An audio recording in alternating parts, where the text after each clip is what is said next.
J'ai arrêté d'entraîner les mollets en musculation et je vais t'expliquer aujourd'hui pourquoi tu devrais peut-être faire la même chose. Alors les mollets, c'est un grand sujet. Avant de commencer, on va faire un petit rappel anatomique des mollets. Qu'est-ce que c'est le mollet? Alors je pense que tu sais à quoi ça ressemble un mollet, je pense que tu sais où c'est. Mais on va quand même faire un petit rappel. Alors le mollet, c'est un muscle du bas du corps qui se trouve au tibia. En sachant que au bas du corps, on a le fémur qui est entouré par les muscles de la cuisse. Et en bas, on a le tibia qui est entouré devant, il n'y a pas grand-chose devant le tibia. Et derrière, il y a le mollet. Donc voilà, je pense que tu as compris le principe. Alors le mollet, dans le monde du bodybuilding, c'est un muscle important. C'est un muscle qui fait débat. Et on sait tous très bien que le mollet est un muscle où le facteur génétique est ultra important, il est même déterminant.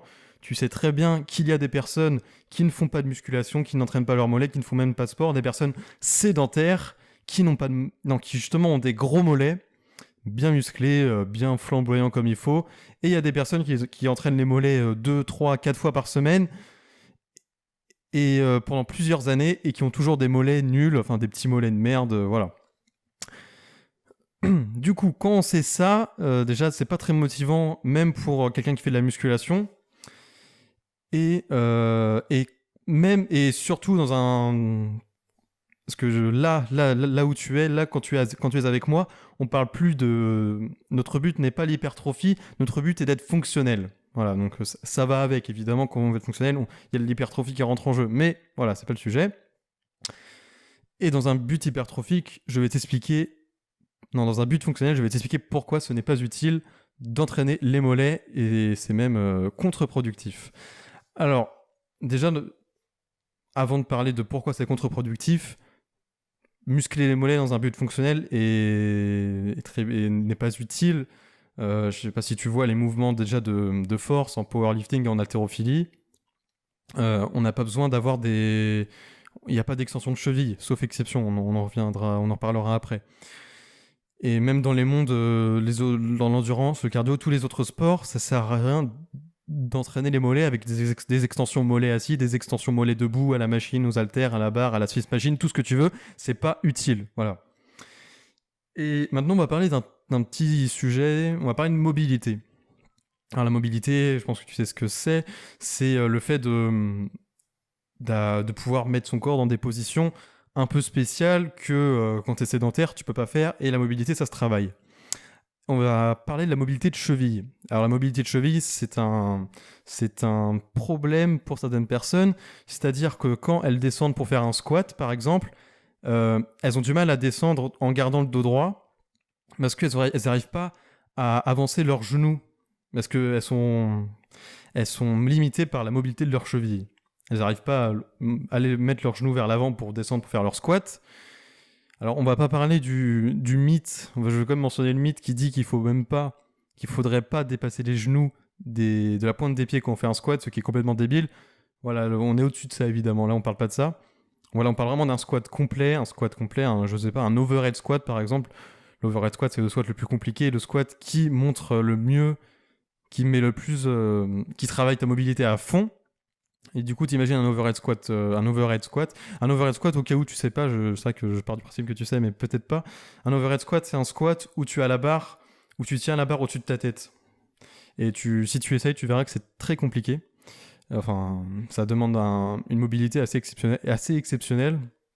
Enfin, pas tant que ça, mais quand même, c'est quelqu'un qui a fait de la muscu toute sa vie, peut-être je pense pas qu'il réussira à faire un overhead squat, surtout s'il faisait mal de la musculation. Voilà, donc la mobilité de cheville, c'est quelque chose d'ultra important. C'est quelque chose, pas mal de gens sont limités par leur mobilité de cheville.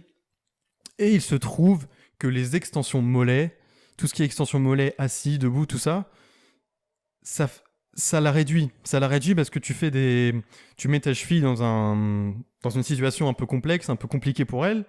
Et voilà, ça réduit la cheville, ça réduit le mollet. Parce que évidemment, la mobilité de cheville est liée à la souplesse du mollet. Je pense que tu t'en es rendu compte. Et du coup, faire des extensions mollets, quand on galère à avoir une bonne mobilité de cheville, c'est l'enfer. Imagine, tu fais 3 fois par semaine les mollets en extension comme ça, plein de séries. Ta mobilité de cheville va en prendre un coup. Alors si tu veux, tu peux t'amuser à faire ça et bosser comme un malade ta mobilité de cheville, Ce que je ne t'encourage pas, ça te prendrait un temps énorme, c'est pas rentable. C'est absolument pas rentable de faire ça. Alors moi, ce que je te propose à la place, c'est, si tu fais les mollets encore aujourd'hui et que tu es dans un but fonctionnel, un minimum, c'est d'arrêter de faire les mollets, parce que les mollets, encore une fois, même dans même dans un but purement hypertrophique, ça n'a pas un intérêt énorme. Bon, sauf si tu fais des compétitions de bodybuilding, mais j'en doute. Voilà, t'arrêtes de faire les mollets, tes mollets vont pas perdre d'un coup, hein, tu verras. Et tu travailles un petit peu tranquillement ta mobilité de cheville. Voilà, tu la travailles un petit peu.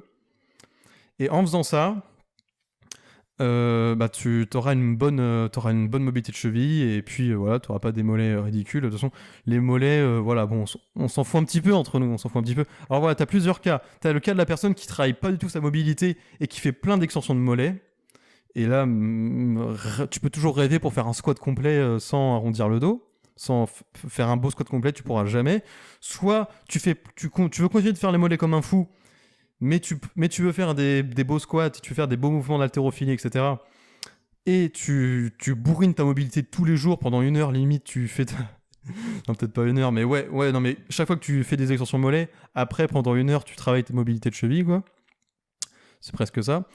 Pour essayer de garder et d'améliorer ta mobilité, enfin d'avoir une mobilité correcte de cheville, ou alors tu t'arrêtes de faire les mollets parce que c'est pas super utile, et tu travailles un petit peu tranquillou, 10 minutes ta mobilité de cheville, même pas 5 minutes de temps en temps, pour aller 5 minutes par jour par exemple, et voilà, tu auras une très bonne mobilité de cheville, tu feras des bons squats, et voilà, tes mollets s'en porteront très bien. Ils s'en porteront très bien tout simplement parce que les mollets restent des muscles sollicités. Si tu veux être fonctionnel, tu feras sans doute des exercices, du sport d'endurance. Quand tu fais de la course à pied, quand tu fais, non pas du vélo, mais on prend la course à pied par exemple, tes mollets ils bossent un petit peu. Tu vois bien qu'il y a des coureurs qui ont des sacrés mollets. Encore une fois, c'est toujours très génétique tout ça. C'est très génétique les mollets. Mais tu peux les solliciter par la course à pied par exemple. Et un autre exemple très simple, c'est en haltérophilie. En haltérophilie, tu sautes pas mal quand tu fais ton mouvement, quand tu fais les vrais mouvements d'enfoiré. Tu sautes, et quand tu sautes, tu sautes avec t'as une impulsion, c'est comme quand tu cours, t'as une impulsion de cheville quand tu sautes. Et l'exemple très simple, je t'invite à regarder ce que c'est, si tu ne connais pas trop l'haltérophilie, je t'invite à aller voir ce que c'est un tirage lourd d'épaulé. Tirage lourd d'épaulé, tu peux taper ça sur YouTube. Alors c'est comme un soulevé de terre, sauf qu'à la fin, tu fais une extension de mollet, tu fais un shrug et tu te lèves, quoi. Comme si tu allais t'envoler avec la barre. Alors en fait, l'intérêt de cet exercice, c'est le début de l'exercice d'épaulé jeté. C'est là que tu soulèves la barre et que tu vas te mettre dessous. C'est comme si tu allais te mettre dessous. Et tu as l'air très ridicule quand tu fais ça. Les gens ils se disent mais tu sais pas faire du soulevé de terre, enculé. Mais voilà, c'est un exercice voilà, un exercice d'haltérophilie, tout ce qu'il y a de plus respectable. Et voilà, là par exemple, tes mollets ils vont prendre parce que évidemment au tirage lourd d'épaulé, tu mets assez lourd, presque aussi lourd qu'au soulevé de terre. Et bon, tu vas prendre énormément des trapèzes et des mollets. Enfin, les mollets, tes mollets vont rester très bien. Enfin, ils vont rester comme ils sont parce que peut-être que tu as des mollets de merde, ils resteront merdiques, mais c'est tout. Et si tu as des bons mollets, ça restera des bons mollets. Voilà. Si t'as peur de ça, voilà, je te le dis. Et en plus de ça, avec le tirage lourd d'épaulé. De toute façon, quand tu fais l'haltérophilie, t'inquiète pas que tes trapèzes, ils vont vite. Il paraît qu'ils vont vite prendre. Je dis ça, mais moi je sais pas. Bon, après, moi j'ai pas de complexe avec mes trapèzes non plus. J'ai pas trop de complexe. D'ailleurs, on s'en fout. Et voilà, je pense que je t'ai plutôt bien parlé de ce qu'est des mollets. Alors voilà, maintenant, encore une fois, comme hier, avec les fruits, là je te propose encore une autre façon de faire en musculation. Et voilà, encore une fois, même si tu fais que de la musculation, je sais pas si c'est très rentable de faire les mollets. Voilà. Parce qu'en plus, quand tu fais de la musculation, tu fais du squat, donc peut-être que tu as des problèmes de mobilité de cheville, je sais pas. Voilà, franchement, voilà, les mollets, ça dégage perso pour moi, et je t'invite à faire la même chose, je t'invite à tester. Voilà, tu me diras ce que t'en penses. Enfin, tu me diras ce que t'en penses, y a pas grand chose à en penser en fait. c'est juste un gain de temps, et voilà. Quand tu vas être fonctionnel, la question ne se pose même plus en fait, je pense. Voilà, on a fini là-dessus.